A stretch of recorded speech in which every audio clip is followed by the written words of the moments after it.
Well, the problem is lifelessness. The problem is that when we live in society, and in this case, this is a Chinese religion, there's the early Taoists are thinking about Confucian society, we get constrained by all this learning, by all this etiquette, by all these rituals, to live a life that's sort of dictated by other people. And what we need to do is to live a life that's natural, that's spontaneous, and that's free.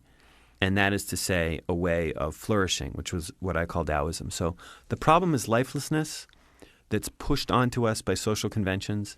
And the goal then is a life that is well-lived and that flourishes and may, according to some Taoists, even give us a kind of physical immortality. And the idea of human flourishing, living life to the full, sounds wonderful to people of just about any culture or geographical location in the world, I would think. Well, and I think it's especially attractive to people who are living in a society that is fairly stable, where they're not worried about anarchy, right? And I think this is why Taoism became so popular in the West in the 60s and the 70s. This was a text that all kinds of hippies and all kinds of beats were reading, the text of the Tao Te Ching, this sort of classic scripture of Taoism, which was saying, hey, don't be, weighed down by, the man, and don't be the guy in the gray flannel suit, right? Be the person wandering out in the mountains, living your own life, finding your own way, finding your freedom, finding your bliss. This is a very attractive idea to people who are, don't want to be caught up in the hamster wheel of their office life. And another appeal that it would seem to make in today's world is that it says we should be living in harmony with nature. An environmentalist would love that. Yeah, there's a lot of resources for environmentalism in Taoism. Really, the founder of Taoism, Lao Tzu, has this moment where he is sort of stuck in this bureaucratic China, and he doesn't want to have this dead-end job of pushing papers around in a desk. And he decides that he's just going to leave. He's going to leave not only his job and his life in China, but he's going to leave China. He's going to go out into the barbarian lands of the mountains. And he goes wandering off, and just as he gets to the border, this border guard who knew of his reputation as a sage said to him, "Oh my gosh, you're leaving, don't leave without telling us what you know, leave your wisdom with us." And he writes sort of on the equivalent of the back of a napkin, he writes the Tao Te Ching, and then he wanders off into the mountains, and we never hear from him again. There's no report back. He's just out there in nature. And there's a very strong tradition now in Taoism of the sacred mountains of China and going up and hiking the mountains and Taoist temples on the mountains. And it's out in nature among, the trees and the wind that we really find most fundamentally who we are and where we can most flourish as human beings. But with Lao Tzu, who's considered the founder of Taoism, there's some question about whether he actually lived or not, isn't there? Yeah, we don't know. We don't know. He may be a mythical founder. What we know about Lao Tzu is he's the guy behind the text. And this text, it doesn't have creeds in it, because you say that Taoism is kind of allergic to doctrine. But it asks, what is the way? One of the core concepts there is the Tao, the Tao Te Ching. Which means what? Well, the Tao means, it's debated, of course, because it's the key word, but it means the way. It means the path. Mm-hmm. And the question then becomes, what is the path, and the path to what, and the path from what? And so a big notion in Taoism is to figure out, what is the Tao, what is the natural way, we might say, for a human being, and then to get on that and to walk it. And one metaphor that you get for what the Tao is it's kind of like water going downhill, that water doesn't sit there and think and say, gee, I should go to the right here, or gee, my mother would like me more if I went to the left, or gee, I was taught in school that I should go straight. It just kind of goes by nature where it's going to go. And we should imitate both water and the Tao in that regard. And we have to find out where our nature is going to lead us, so to speak. And we need to just make decisions in the moment without too much reflection. There are also the concepts of yin and yang that are connected with Taoism. Can you talk about those for a second? The basic concept, I think, is understood to many people in the West, because it's been popularized in the West, that we have this more feminine principle of the yin, and we have this more masculine principle of the yang. And what's wrong with humans is we get out of balance. So it isn't that we want to be all yin, it isn't that we want to be all yang, but we want to have some combination of the soft and the hard, the sunny and the shady, the male and the female. And one way of understanding Taoism is as an effort to bring balance to China, because Confucianism was too much to the male, to the yang side of things. One example is, the martial arts, right? The yang kind of martial art is karate, sharp pounding, macho, right? And the yin is more like aikido or Tai Chi. Exactly, Tai Chi. Thank you. Where you have these sort of soft, fluid kind of movements rather than these sort of sharp, staccato kind of movements. You also mentioned, and I found this fascinating, that there's some relation between the Falun Gong and Taoism. And the Falun Gong, of course, was this very popular movement where Chinese would come out in public and do what looked to us like exercises. And it was banned by the Chinese government. What was the relation here? Well, yeah, there are Taoist ideas in the Falun Gong and also practices. And I think part of what's going on is the Chinese government wants to have control over ideology, and religion. I mean, it's the kind of classic question authority sort of religion. And the Chinese are nervous about that.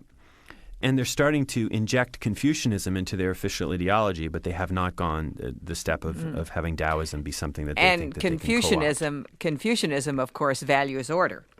Yeah, Confucianism is much more about tradition, learning, social order, how to keep a society running through etiquette and ritual. And it's precisely etiquette and ritual that the Taoists are rebelling against, and even learning, which is another key Confucian value. I mean, so much of Taoism is about saying, look, Confucians think you become human by learning. We think we're born human, and it's learning that dehumanizes us. We need to stop learning. In fact, there's some Taoist stories about how I've unlearned all the things that I thought I was supposed to have learned. It actually reminds me a little bit of anti-intellectualism in American life, where people will brag, especially like evangelical preachers, like, I never learned anything. All I know is, Christ and Him crucified. There's a little bit of that in the Taoist tradition too.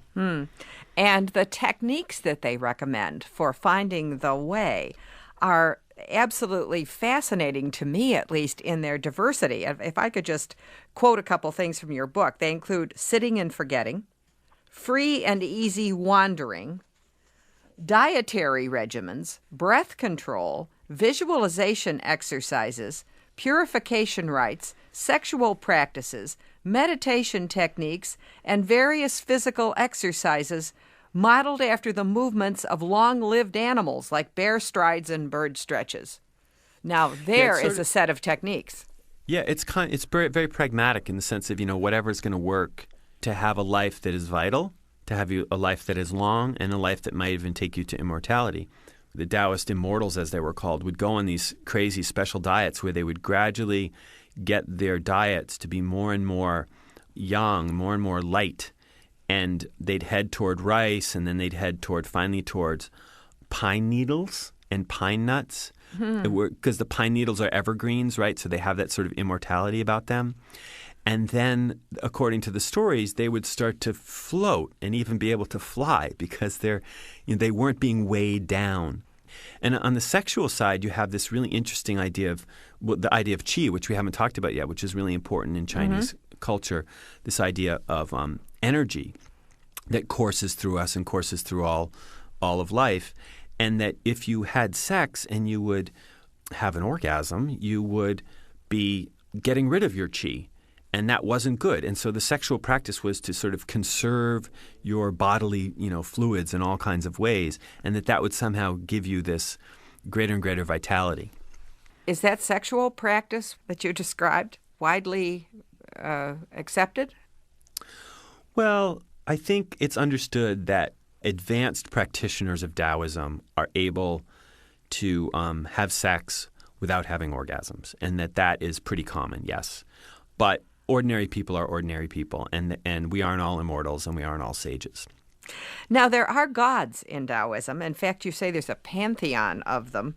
It includes the Jade Emperor, the Queen Mother of the West, the 8 Immortals. Do you want to briefly describe the gods of Taoism? I guess what I'll say is that I find sort of parallels between some of the Taoist gods, or the immortals as they're called, and, say, the Catholic saints or the Yoruba orishas, where you have a connection that's made between a particular immortal and a particular group of people.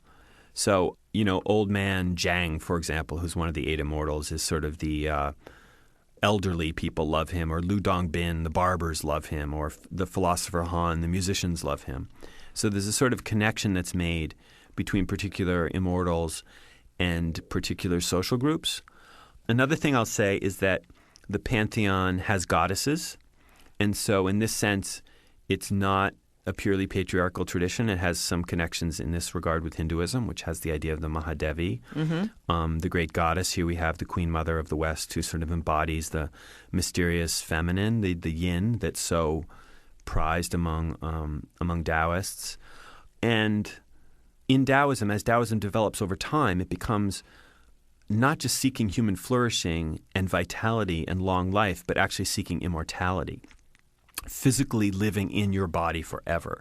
And the stories that are associated with these divinities is that they have achieved that. And they have achieved not only immortality, but also amazing capacities of supernatural capacities. Like one of them is able to make cities disappear and materialize at will. So sort of just click her fingers and there goes L.A., right? And then click it again and there L.A. comes back. Very interesting. I think that's pretty fabulous. So insofar as there's a conception of an afterlife, it's that, living in your own body forever. Right. There really isn't an afterlife. I mean, the goal is physical immortality. It's a little bit more like, say, the Greek notion of the immortality of the soul, where you just continue on, but in the case of the Greeks, it's disembodied, and in this case, it's embodied. And finally, how would you describe the influence of Taoism in the world? Yeah, I think Taoism, of course, is influential in China. I think many and perhaps most Chinese are some combination of Buddhist, Taoist, and Confucian. So it's not as influential in China as Confucianism, because Confucianism has been more successful in connecting itself with the state over the millennia in China. And Taoism has been the sort of outlier and the anarchic kind of tradition. But Taoism has been more influential in the West in the modern period, in the 20th century. And the Tao Te Ching is the most translated scripture in the West, in America, and Europe after the Bible, and has been very influential, particularly, as you mentioned earlier, in the environmentalist movement, where Taoism is seen as very much nature-friendly, and then influential in the counterculture, where there was shared this idea that human life becomes lifeless when you are a cog in a machine, and it becomes full and flourishing when you follow your own nature, particularly out in the midst of nature, when you wander through the woods, when you act spontaneously and in the moment rather than through some calculation, and when you sort of unlearn the things that you've learned